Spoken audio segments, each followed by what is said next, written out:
إن هذا كان لكم جزاء وكان سعيكم مشكورا.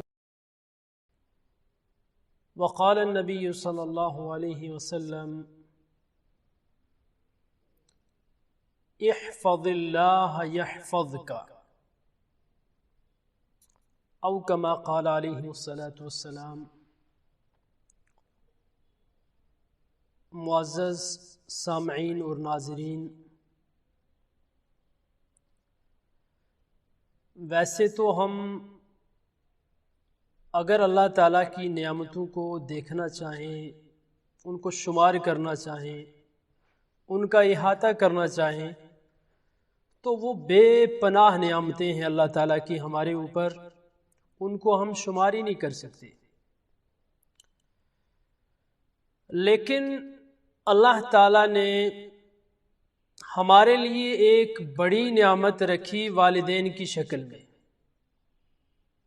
اور پھر والدین کو اللہ تعالیٰ نے ایک بڑی نعمت دی اولاد کی شکل میں.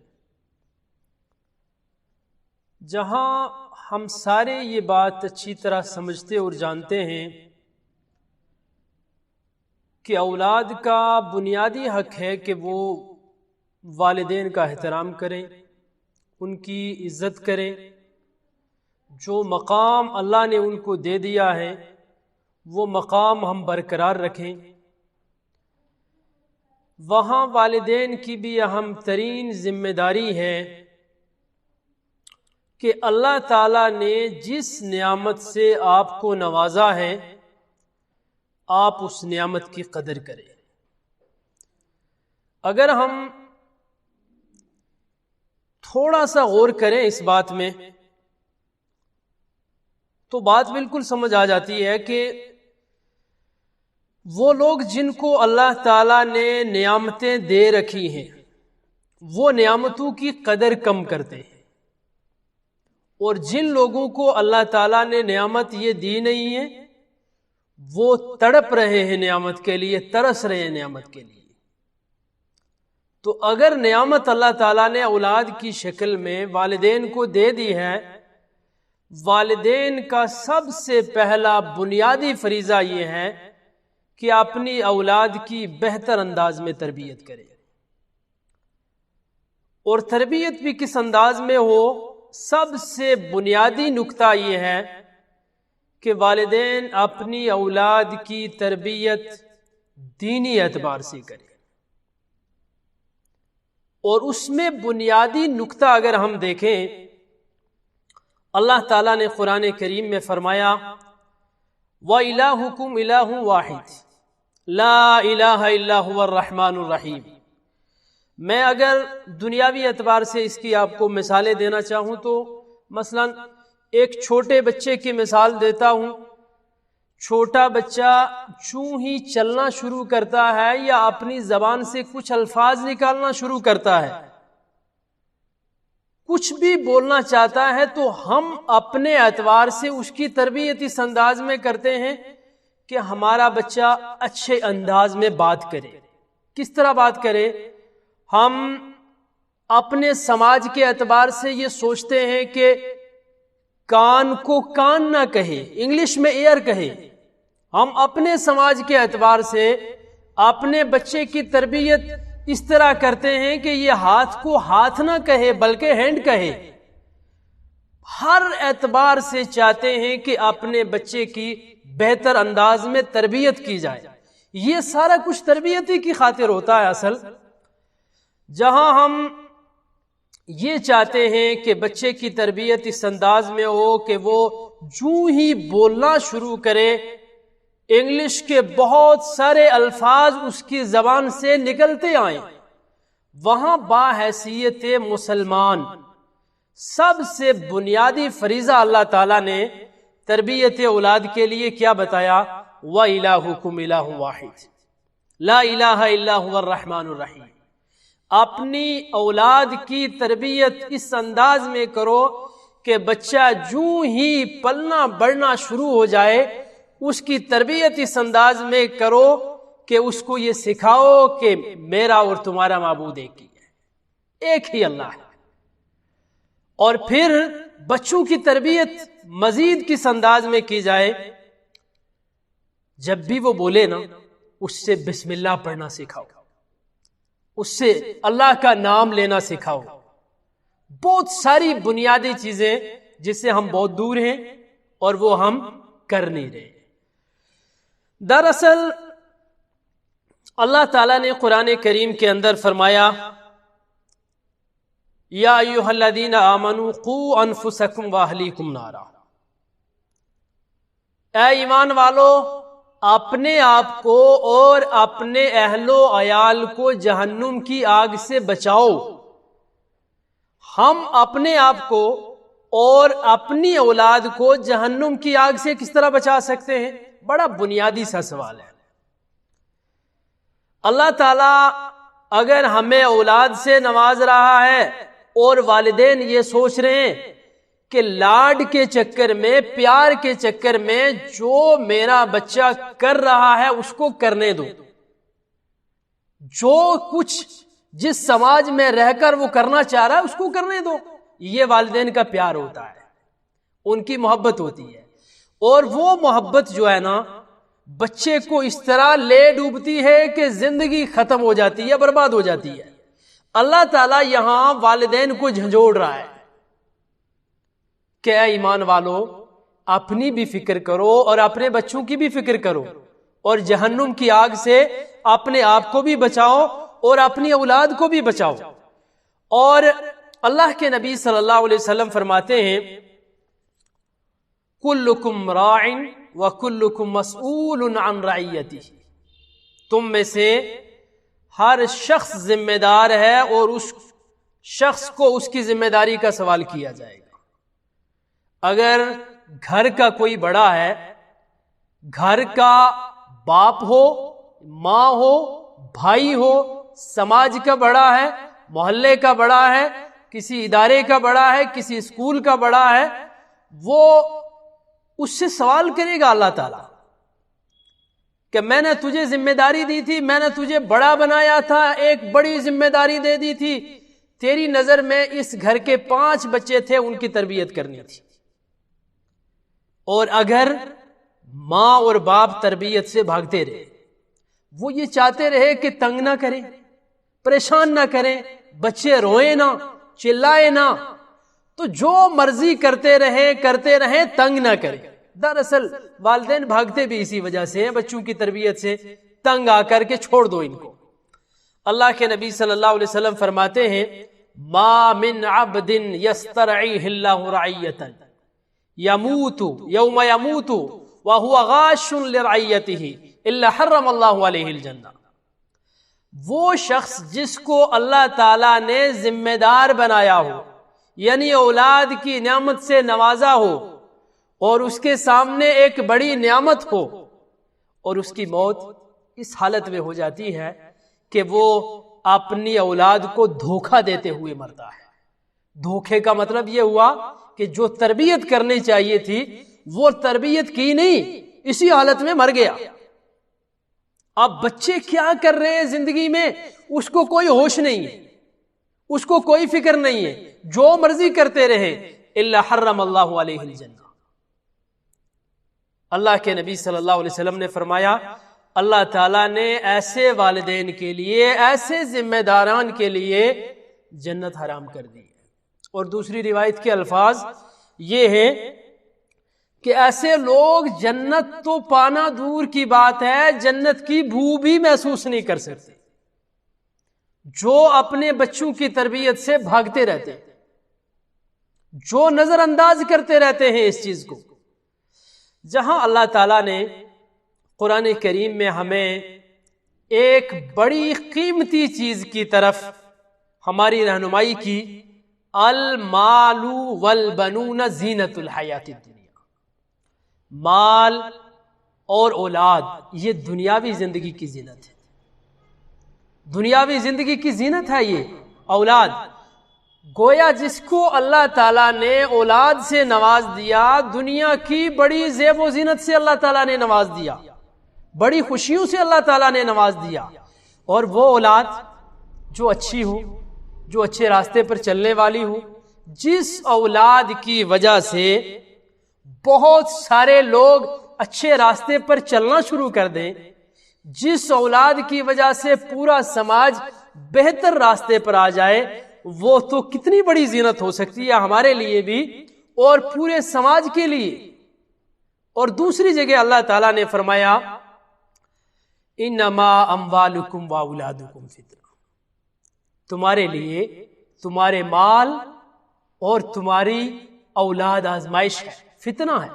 فتنہ یعنی آزمائش ہے۔ آزمائش کس اعتبار سے؟ ایک باپ اپنی اولاد کی تربیت کس انداز میں کر رہا ہے، بڑے غور کی بات ہے۔ ایک باپ اپنی اولاد کی خاطر دن میں مزدوری کرتا ہے، پسینہ نکل جاتا ہے مزدوری کرتے ہوئے، محنت کرتے ہوئے، نہ وہ کھانے کے چکر میں پڑتا ہے، نہ پینے کے چکر میں پڑتا ہے، نہ اچھا لباس پہننے کے چکر میں رہتا ہے، نہ اچھا کھانے کے چکر میں رہتا ہے۔ کیوں؟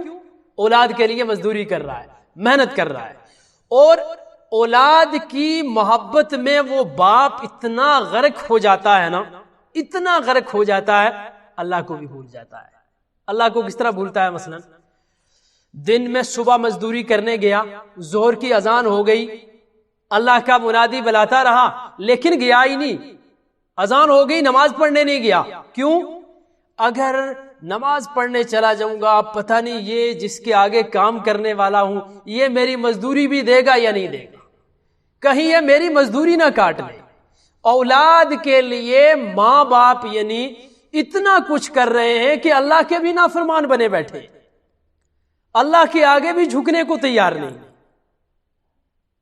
اور کر رہے ہیں کس کے لیے؟ مال دولت، دونوں چیزوں کی طرف اللہ تعالیٰ نے نشاندہی کی۔ مال اور اولاد تمہارے لیے آزمائش ہے۔ انسان مال اکٹھا کرنے کے لیے محنت کر رہا ہے، اور مال کس کے لیے اکٹھا کر رہا ہے؟ اولاد کے لیے اکٹھا کر رہا ہے۔ کہیں ایسا نہ ہو اس اولاد کی وجہ سے انسان خود جہنم میں چلا جائے، اولاد کی وجہ سے کہیں انسان خود جہنم میں نہ چلا جائے۔ بڑی آزمائشیں ہیں اللہ تعالیٰ کی ہمارے سامنے۔ بہرحال اللہ کے نبی صلی اللہ علیہ وسلم فرماتے ہیں ما من مولود الا یولد علی الفطرہ فابواہ یحودانہ او ینصرانہ او یمجسانہ، ہر پیدا ہونے والا بچہ اپنی فطرت پر پیدا ہوتا ہے، اور فطرت کیا ہے؟ اسلام۔ فطرت اسلام ہے۔ غیر مسلم کے گھر میں بھی اگر بچہ پیدا ہو رہا ہے تو وہ مسلمان ہے، چونکہ اس کی فطرت اسلام ہے۔ فَأَبَوَاهُ يُحَوِّدَانِهِ أَوْ يُنَصِّرَانِهِ أَوْ يُمَجِّسَانِهِ، پھر ان کے والدین کے اوپر ڈیپینڈ ہے کہ مسلمان بچہ گھر میں پیدا تو ہو گیا ہے، اب یہ والدین اس کو یہودی بناتے ہیں، مجوسی بناتے ہیں، نصرانی بناتے ہیں، اور باقی چیزیں تو چھوڑ دو، میں مسلم سماج کی بات کر رہا ہوں کہ ایک مسلم گھر کے اندر بچہ مسلمان پیدا ہو گیا ہے، لیکن آپ دیکھتے ہیں کہ ماں باپ اس کو مسلمان رہنے دیتے ہیں، اسلام کے پورے تقاضے اس کے اندر رہنے دیتے ہیں، یا اس کو چور بناتے ہیں، اس کو ڈاکو بناتے ہیں، اس کو بدکار بناتے ہیں، بے حیا بناتے ہیں، کس طرح کا بناتے ہیں؟ یہ تو ڈیپینڈ کرتا ہے والدین کی تربیت کے اوپر۔ اگر والدین تربیت کریں گے اس بچے کی بہتر انداز میں تو کوئی بڑی بات نہیں ہے کہ یہی بچہ قوم کا رہبر بنے گا، یہ بچہ دوسرے بچوں کے لیے رول ماڈل بنے گا، یہ بچہ قوم کے دوسرے بچوں کے لیے نمونہ بنے گا اگر بہتر تربیت کی جائے گی۔ اور اگر بہتر تربیت نہیں کی جائے گی تو یہی بچہ پورے سماج کے لیے مصیبت بن جائے گا، پورے سماج کو خراب کرنے میں اس کا نمایاں کردار ہوگا۔ آج دراصل اگر میں اپنے سماج کی بات کروں تو ہم اپنے سماج میں اپنے بچوں کی تربیت کس انداز میں کرتے ہیں؟ دو تین بنیادی نقطے میں آپ کے سامنے رکھوں۔ ایک باپ اپنے بچے کی تربیت کس انداز میں کر رہا ہے، اس کو احساس نہیں ہے یہ تربیت ہو رہی ہے، باپ کو یہ احساس نہیں ہے، لیکن یہ ایک فطرت ہے کہ جو کچھ ہم کریں گے نا، ماں کرے، بھائی کرے، باپ کرے یا گھر کا بڑا کرے، وہ سارا کچھ بچے کے دماغ میں ٹرانسفر ہو رہا ہے، وہ ایک پتھر جیسی لکیر لگ رہی ہے اس کے دماغ کے اندر۔ ایک باپ اپنے بچے کی تربیت کس انداز میں کر رہا ہے، بنیادی نقطہ دیکھیں۔ ایک باپ 10 روپے جیب سے نکالتا ہے اور نکال کر ایک معصوم بچے کو دیتا ہے جو شعور اور سمجھ نہیں رکھتا، بچہ جس کے اندر سمجھ نہیں ہے ابھی، 10 روپے دیتا ہے میرے لیے بیڑیاں لے کے آنا، اچھا 10 روپے دیتا ہے میرے لیے نسوار لے کے آنا، 10 روپے دیتا ہے میرے لیے تمباکو لے کے آنا، میرے لیے سگریٹ لے کے آنا، بچہ لے آتا ہے، معصوم بچہ ہے نا، اس کو پتا تو نہیں ہے نا یہ کیا چیز ہے، وہ تو باپ کے کہنے پر گیا ہے، وہ تو بھائی کے کہنے پر گیا ہے۔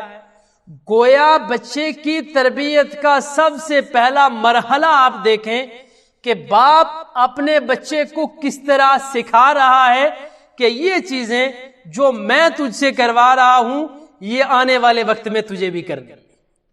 وہی باپ اگر اس بچے کی تربیت اس انداز میں کرتا کہ میں اپنے چھوٹے معصوم بچے کی، نابالغ بچے کی انگلی پکڑتا ہوں اور انگلی پکڑ کر لے کر نماز کے لیے پہلی صف میں جاتا ہوں، پہلی صف میں کھڑا ہوتا ہوں اور نماز پڑھنا شروع کر دیتا ہوں۔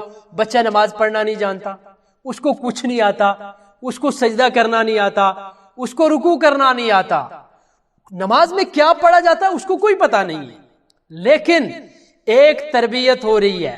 تربیت کس طرح ہو رہی ہے؟ بچہ سوچ رہا ہے جو یہ میرا باپ کر رہا ہے یہ اچھا ہی کر رہا ہے، یہ برا نہیں کر رہا ہے۔ جہاں بچہ یہ سوچ رہا ہے یہ نماز پڑھنے کے لیے اچھا کر رہا ہے مجھے یہی کرنا چاہیے، وہاں بچہ یہ بھی سوچ رہا ہے یہ جو بیڑیاں منگوا رہا ہے نا یہ بھی اچھا کام کر رہا ہے، یہ تمباکو منگوا رہا ہے نا یہ بھی اچھا کام کر رہا ہے، مجھے بھی یہ کام کرنے چاہیے۔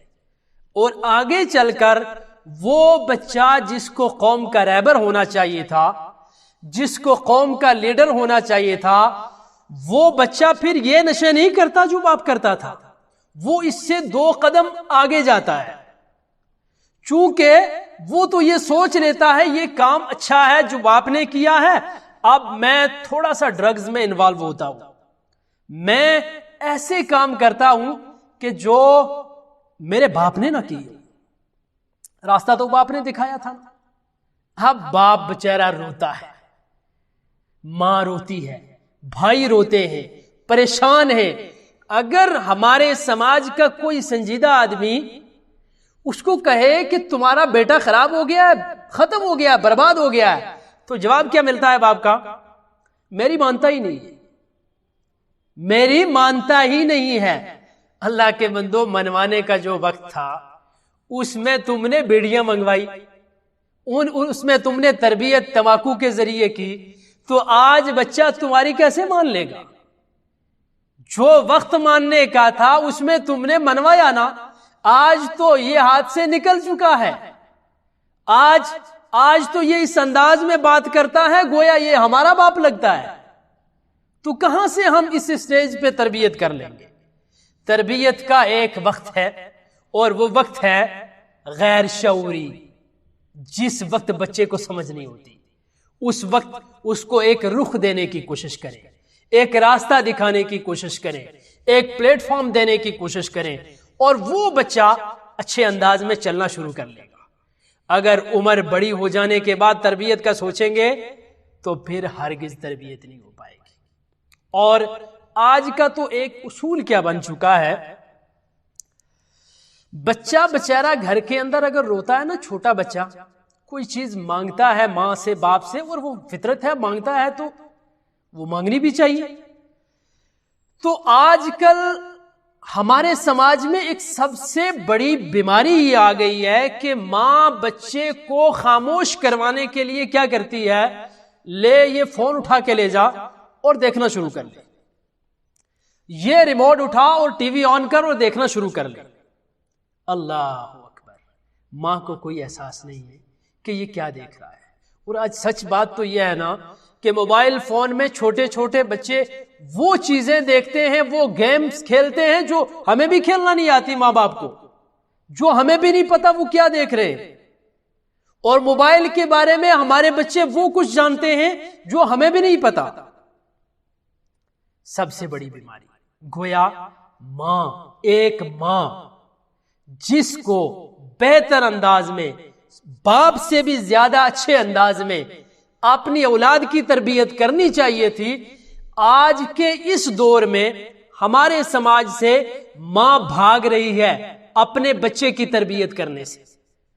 ماں صرف یہ چاہتی ہے کہ روئے نہ, پریشان نہ کرے, موبائل سارا دن اس کے ہاتھ میں رہے, یہ سارا دن ٹی وی پر بیٹھا رہے لیکن مجھے تنگ نہ کرے.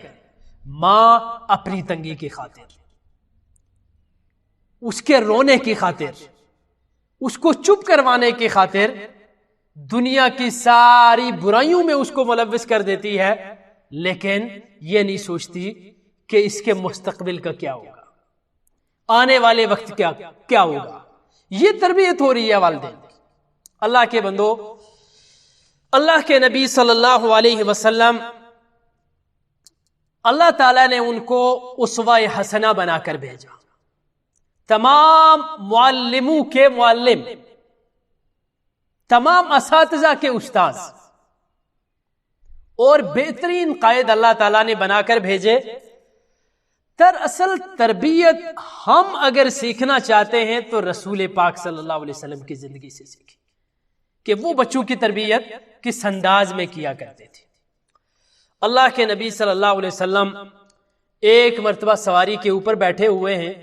عبداللہ بن عباس رضی اللہ تعالیٰ عنہ اللہ کے نبی صلی اللہ علیہ وسلم کے پیچھے بیٹھے ہوئے. اللہ کے نبی صلی اللہ علیہ وسلم تربیت کر رہے ہیں عبداللہ ابن عباس رضی اللہ تعالیٰ عنہ کی. چونکہ عبداللہ ابن عباس رضی اللہ تعالیٰ عنہ بڑے چھوٹے تھے اور رسول پاک صلی اللہ علیہ وسلم کے ساتھ سواری میں پیچھے بیٹھے ہوئے. اللہ کے نبی صلی اللہ علیہ وسلم فرمانے لگے, یا غلام الا اعلمک بکلمات ینفعک اللہ بہن. اے بچے, غلام بچے کو کہا جاتا ہے, اے بچے کیا میں تمہیں ایسی باتیں نہ بتا دوں جو تمہارے لیے فائدہ مند ہوں. عبداللہ ابن عباس رضی اللہ تعالیٰ عنہ کہنے لگے, اللہ کے نبی صلی اللہ علیہ وسلم ہاں ضرور بتائیں, وہ باتیں بتائیں جو میرے لیے فائدہ مند ہیں, وہ باتیں بتائیں. تربیت شروع ہو رہی ہے, عبداللہ ابن عباس کی تربیت شروع ہو رہی ہے. اللہ کے نبی صلی اللہ علیہ وسلم فرما رہے ہیں, عبداللہ ابن عباس احفظ اللہ یحفظک, تم اللہ کے دین کی حفاظت کرنا, اللہ تمہاری حفاظت کرے گا. عبداللہ ابن عباس احفظ اللہ تجدہ تجاہک, اے عبداللہ ابن عباس اللہ کی حدوں سے تجاوز نہیں کرنا, اللہ تمہاری مدد کرے گا.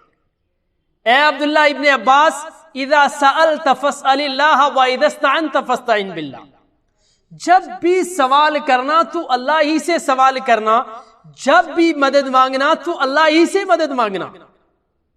اور ہماری تربیت یا ہم اپنے بچوں کی تربیت کس انداز میں کرتے ہیں؟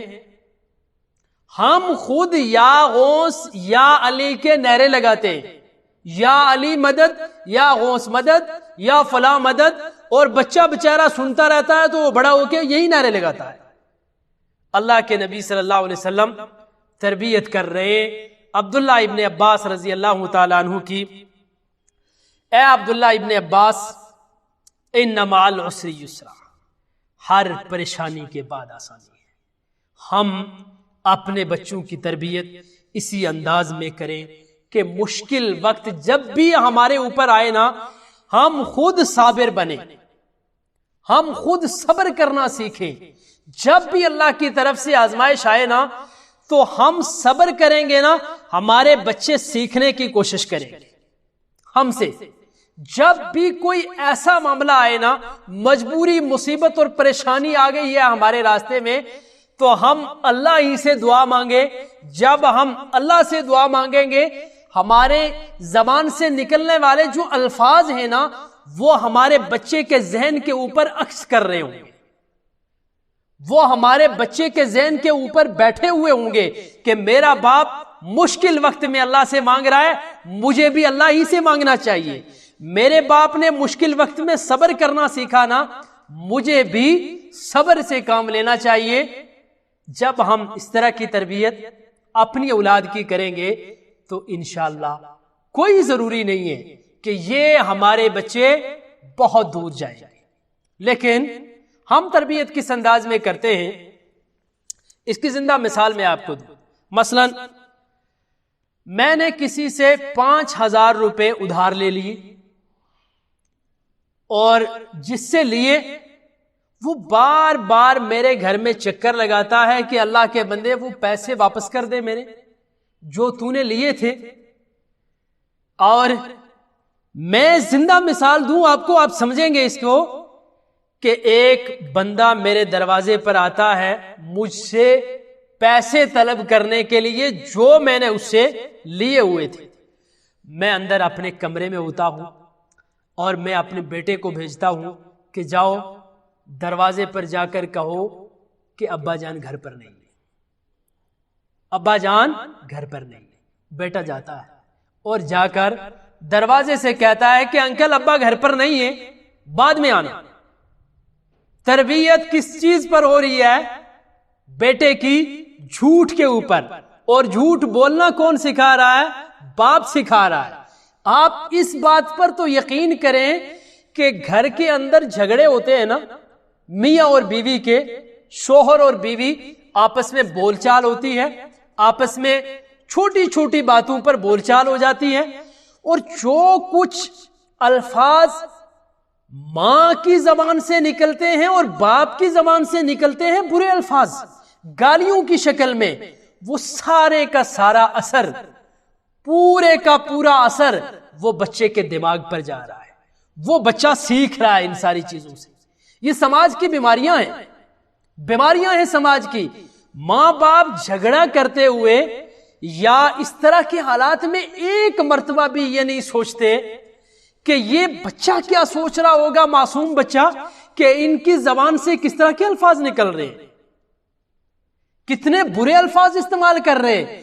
اور پھر میں آپ کو بتاؤں نا, اگر ماں باپ برے الفاظ استعمال کرتے ہیں نا گھر کے اندر, تو وہ بچہ بھی ان ماں باپ سے سیکھ کر آہستہ آہستہ شروع کر دیتا ہے, وہ بھی آہستہ آہستہ شروع کر دیتا ہے.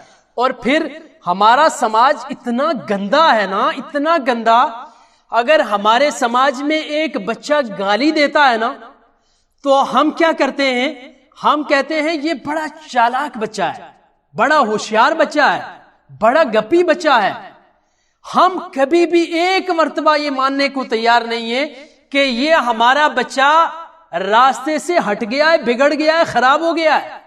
برے الفاظ اس کی زبان پر جو آ رہے ہیں ایک مرتبہ بھی ہمیں غور کرنے کا موقع نہیں ملتا.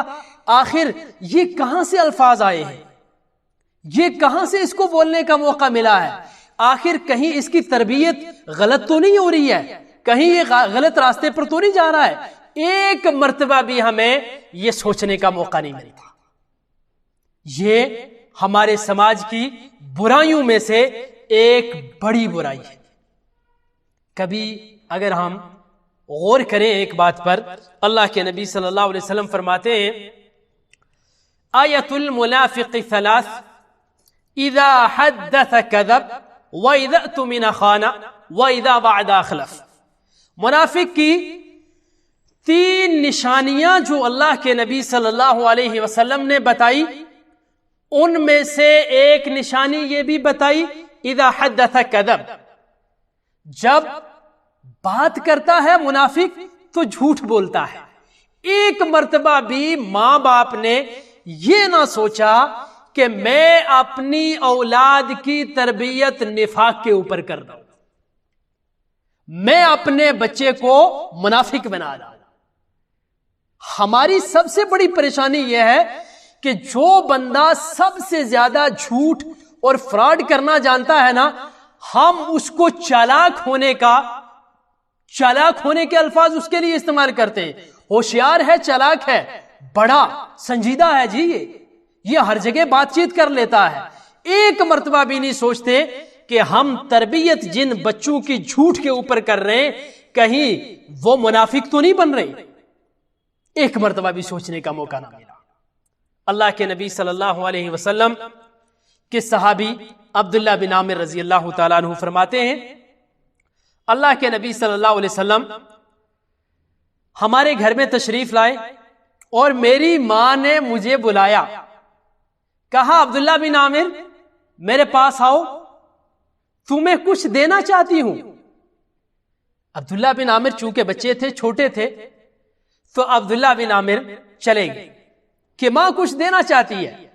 لیکن رسول پاک صلی اللہ علیہ وسلم نے فرمایا عبداللہ بن عامر کی والدہ ذرا مجھے تم یہ بتاؤ تم عبداللہ بن عامر کو کیا دینا چاہتی تھی، تم نے کیا ارادہ کیا تھا عبداللہ بن عامر کو دینے کا. وہ مائیں بڑی اچھی تھی، وہ مائیں بڑی نیک تھی، وہ مائیں دنیا کی ماؤں کے لیے نمونہ تھی. آج کی مائیں ویسا نہ بن سکی. آج کی مائیں بھاگتی رہتی ہیں بچوں سے جھوٹ اور فراڈ کر کے، لیکن وہ مائیں بچوں سے بھاگتی نہیں تھی. اس ماں نے جواب دیا اللہ کے نبی صلی اللہ علیہ وسلم میں نے ارادہ کیا تھا کہ میں کھجور دینا چاہتی تھی عبداللہ بن عامر کو. اللہ اکبر. اللہ کے نبی صلی اللہ علیہ وسلم نے فرمایا اما علمت، کیا تو یہ بات جانتی ہے لو لم تعطیہ شیئا کتبت علیک کذبۃ، اگر تو نے کسی چیز کے نہ دینے کا ارادہ کیا ہوتا نا تو ایک جھوٹ تیرے کھاتے میں لکھ دیا جاتا. اور ہمارے سماج میں کیا ہوتا ہے، ہمارے سماج میں یہ ایک رواج بنا ہوا ہے.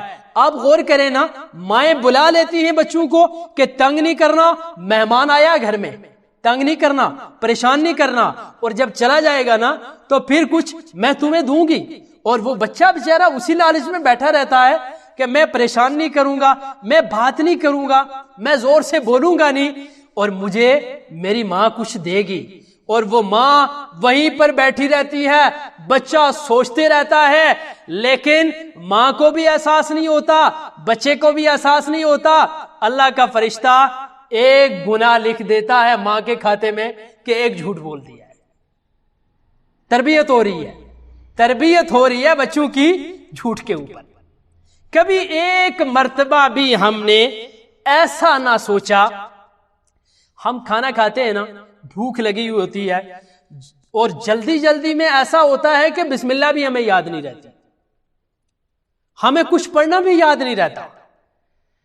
ہم اپنے بچوں کی تربیت جب بھی کریں نا تو تربیت کا سب سے پہلا مرحلہ میں آپ کو بتاؤں کہ جب بچے پاس میں بیٹھے ہوں نا کھانے کے وقت تو ہم تھوڑا زور سے بسم اللہ پڑھ لیا کریں. اگر بچوں کو بسم اللہ پڑھنا نہیں آتی نا تو کم از کم وہ سن لیں گے، ان کو بات سمجھ میں آ جائے گی کہ یہ میرا باپ، یہ بھائی، یہ میری ماں کھانا کھانے سے پہلے جو بسم اللہ پڑھ رہے ہیں نا، اس کا مطلب یہ کام کی چیز ہے، یہ بڑی اچھی چیز ہے. جو کھاتے ہوئے، اٹھتے بیٹھتے ہوئے، چلتے پھرتے ہوئے اس کی زبان سے جو الفاظ نکل رہے ہیں یہ اچھے الفاظ ہیں، یہ مجھے بھی ادا کرنے چاہیے. اور ماں باپ کے طریقے پر پھر وہ بچہ چلنا شروع کر دیتا ہے، وہ بسم اللہ پڑھنا شروع کر دیتا ہے. عمر بن سلمہ رضی اللہ تعالیٰ عنہ چھوٹے سے بچے ہیں، اللہ کے نبی صلی اللہ علیہ وسلم ان کے گھر پر آتے ہیں اور عمر بن سلمہ کو اللہ کے نبی صلی اللہ علیہ وسلم اٹھا کر اپنی گود میں بٹھاتے ہیں اور کھانا کھانا سکھاتے ہیں، تربیت کرتے ہیں اللہ کے نبی صلی اللہ علیہ وسلم عمر بن سلمہ کی. اور تربیت کس انداز میں ہو رہی ہے؟ کل سم اللہ، کھاؤ اللہ کا نام لے کر کھاؤ، کل مما یلیک، کھاؤ اور اپنے سامنے سے کھاؤ، کل بی امینک، کھاؤ اور دائیں ہاتھ سے کھاؤ. یہ تربیت ہو رہی ہے. رسول پاک صلی اللہ علیہ وسلم عمر بن سلمہ کی تربیت کر رہے ہیں۔ ہم اگر غور کریں نا، اپنے اوپر غور کریں، ایک مرتبہ بھی زندگی میں ہمیں یہ موقع نہیں ملتا ہم اپنے بچوں کی تربیت کر دیں، اپنے گھر والوں کی تربیت کر دیں۔ ہمیں تو خود کھانا نہیں آتا، ہمیں خود کھانا نہیں آتا، ہمیں خود بسم اللہ یاد نہیں رہتی، ہمیں کوئی پتہ نہیں کہاں سے کھانا ہے، کس انداز میں کھانا ہے۔ بچوں کی تربیت کس انداز میں ہوگی؟ اللہ کے بندو، تربیت کے تعلق سے بہت ساری باتیں تھیں، اتنا وقت نہیں ہے کہ میں آپ کے سامنے زیادہ باتیں رکھوں، لیکن 2-3 نقطے میں آپ کے سامنے رکھنا چاہوں گا جو بڑے اہم ترین ہیں، بہت ضروری ہے۔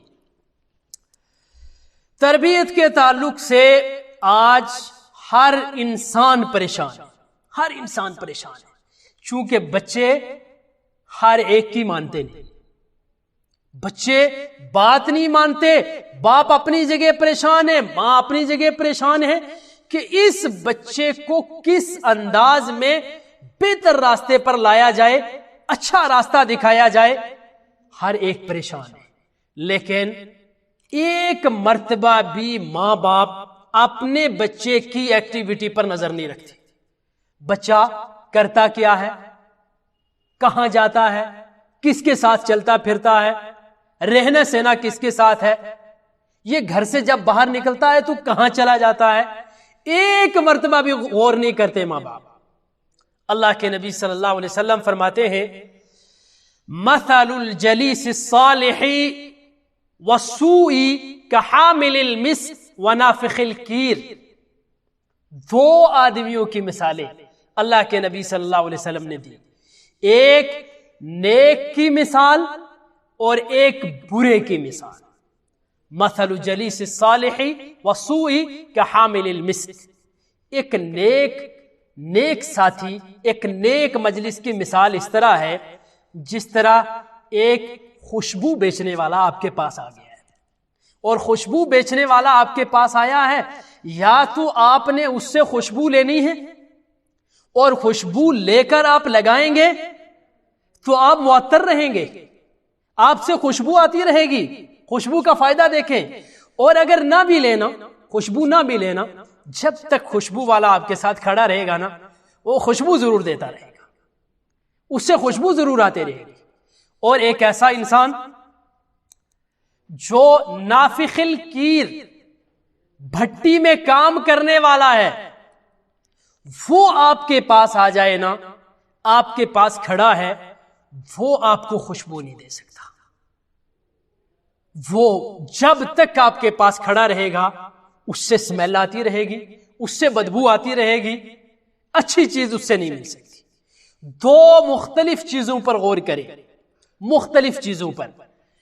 سب سے بنیادی چیز یہ کہ ہم اپنے بچوں کے لیے بہتر ساتھ کا انتخاب کریں، بہتر ساتھیوں کا انتخاب کریں، جن ساتھیوں سے ہمارے بچے کو فائدہ ہو ان ساتھیوں کا انتخاب کریں۔ ہم غور کریں کہ ہمارا بچہ کس ساتھی کے ساتھ رہتا ہے، اگر وہ ساتھی اچھا ہے تو سمجھ لو کہ آپ کا بچہ بھی اچھا ہے۔ بسا اوقات ماں باپ محبت میں کیا کرتے ہیں، اگر ایک بچہ شرابی کے ساتھ چل رہا ہے نا، برے انسان کے ساتھ چل رہا ہے، ماں باپ سوچتے ہیں ہمارا بچہ تو شرابی نہیں ہے، اگر وہ شرابی ہے چلنے سے تو کچھ نہیں ہوتا، لیکن ساتھ انسان کو بگاڑ دیتا ہے، ساتھ انسان کو بگاڑ دیتا ہے۔ اور کس طرح بگاڑتا ہے، ایک مرتبہ بھی اگر زہریلی چیز اس نے وہ کھا لی، وہ پی لی، وہ چکھ لی، تو ساری زندگی چکھے گا، ساری زندگی چکھے گا۔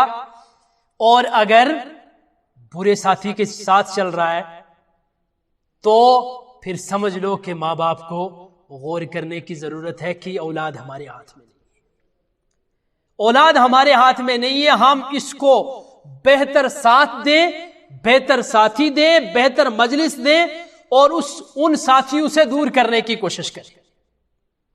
اور دوسری بنیادی بات جو ہمارے سماج کا حصہ بن چکی ہے، اللہ کے نبی صلی اللہ علیہ وسلم فرماتے ہیں، لَيَكُونَنَّ مِنْ أُمَّتِي أَقْوَامٌ يَسْتَحِلُّونَ الْحِرَى وَالْحَرِيرَ وَالْخَمْرَ وَالْمَعَازِفَ۔ ان قریب میری امت میں کچھ لوگ اس طرح کے آئیں گے جو بدکاری کو، ریشم کے لباس کو، اور والخمر شراب کو، اور موسیقی کو پسند کریں گے۔ اور آج آپ ان 4 نقطوں پر اگر غور کریں نا، ہم غیروں کی بات نہیں کریں گے، دوسرے سماج کی بات نہیں کریں گے، ہم غیر مسلموں کے سماج کی مثال نہیں دیں گے، ہم یہودیوں اور عیسائیوں کے سماج کی مثال نہیں دیں گے، ہم مسلم سماج کی مثال دیں گے۔ اور پھر ان 4 چیزوں پر آپ غور کریں، کیا یہ مسلم سماج کا حصہ بن گئی ہیں یا نہیں؟ تو اگر بن گئی ہیں، سمجھ لو قیامت آ گئی ہے، قیامت بڑی قریب ہے۔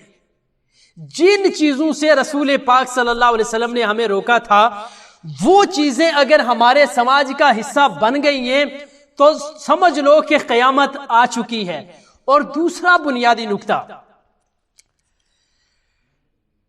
اگر ہم بہت ساری جگہوں پر دیکھتے ہیں کہ لوگ موسیقی سنتے ہیں اور سنتے ہوئے سوچتے ہیں کہ ہمیں بڑا سرور آ رہا ہے، ہم بڑے لطف اندوز ہو رہے ہیں، ہمارے دماغ کے اندر بہت ساری چیزیں اچھی آ جاتی ہیں، ہم فریش ہو جاتے ہیں۔